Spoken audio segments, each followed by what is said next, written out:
तुम्हारा भाई जो बड़ी है बारी बारी था ना, उसका मैं वध करूँ।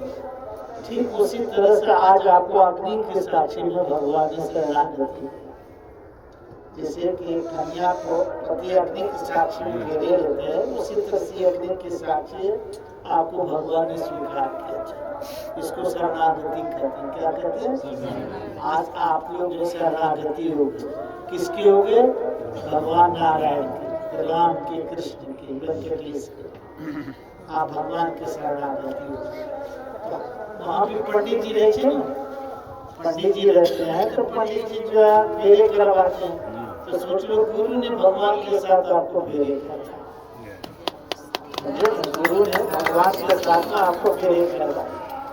वहाँ भी संकल्प कराते हैं कि जब तक ये कन्या रहेगी, आपकी अर्धांगिनी है और आपका पूरा उत्तरदायित्व जो इस कन्या का आपके ऊपर है। ठीक उसी तरह से आज हमने भगवान से कहा प्रभु इन चारों का उत्तरदायित्व आपके ऊपर में है। इसके सुख में दुख में हर क्षण आपको साथ देना है। आपको हम मंत्र दिए पहला मंत्र क्या? ओम नमो नारायण। क्या नाम? ओम नारायण। बोलिएगा ओम नमो नारायणाय, ओम नमो नारायणाय। ये साक्षात मंत्र।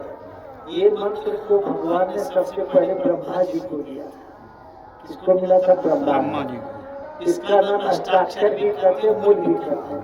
इसमें 8 अक्षर है। ओम नमो नारायणाय, 4 4 8। इसको अष्टाक्षर कहते हैं।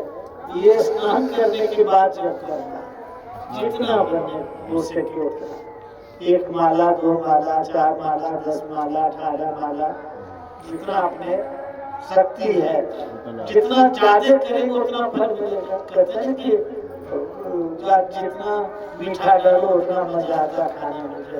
उसी तरह से जिंदगी का मीठा किसे मिलेगा? हम भगवान का नाम लेते हैं। ये अष्टाक्षर मंत्र स्नान करने के बाद करेगा। दूसरा 2 मंत्र दिए। 2 मंत्र, इसमें 2 मंत्र, लक्ष्मी और भगवान। श्रीमन नारायण चरणों शरणम प्रपत्ये, श्रीमते नारायणाय नमः। इसको चलते फिरते उड़ते बैठते गाते हमेशा कर सकते हैं, बिना स्नान के भी कर सकते हैं। इससे घर में लक्ष्मी आएगी और बच्चों में जो है सुधार आएगा और विद्या भी आएगा।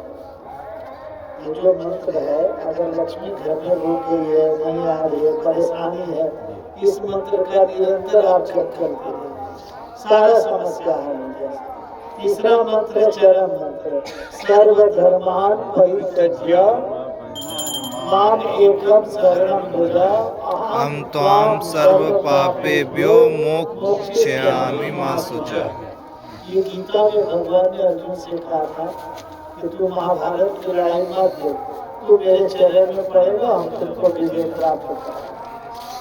मतलब ये चरम मंत्र है। हमको जब विकट स्थिति हो जाए, अब हम कहीं से बच नहीं सकते हैं, तो माला ले लीजिए, इसका 108 बार जप कर लीजिए, सब समस्या हल हो जाए। तो आप लोगों को ये मंत्र दिए। तीसरा पहला संस्कार क्या मिला आपको? माथे पर तिलक लगा। ये संस्कार है। हमारे यहाँ 5 संस्कार देते हैं। तो पहला संस्कार क्या? माथे पर तिलक। दूसरा संस्कार आपको क्या मिला?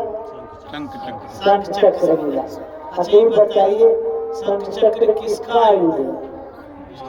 कौन देवता का है? ना, भगवान विष्णु नारायण का है। तो आप उनके वंश के हो गए कि नहीं? क्योंकि शंख चक्र अंकित हो गए तो हम उनके वंश के हो गए। तो हम लोग क्या कहला? वैष्णव। विष्णु के वंश के पांडे के वंश में पांडे, कनौड़िया के वंश में कनौड़िया, चौधरी के वंश में चौधरी। उसी तरह से हम लोग क्या हो गए? वैष्णव, भगवान विष्णु के वंश के। चौथा 5वां क्या है? नामकरण। तो जैसे माँ जन्म लेते हैं तो माँ बाप नामकरण करते हैं, उसी तरह से आज से आपका नया जन्म हुआ, क्योंकि भगवान की शरणागति हुई है, नया जन्म हुआ। तो जो नया जन्म हुआ तो लड़का जन्म लेता है तो नामकरण होता कि नहीं? तो आप लोगों का नामकरण भी किया। आपका नाम रामानुजदास है। सत्यभामा रामानुजदास। आपका नाम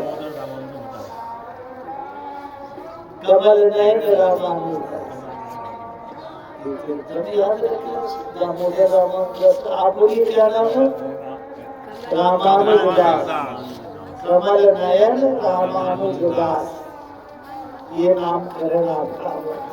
पांचवा ये है कि आप लोग का भक्षण नहीं करेंगे। मांस मछली मदिरा ये सब वर्जित रखना है। मांस मछली नहीं खाइएगा। बाकी जो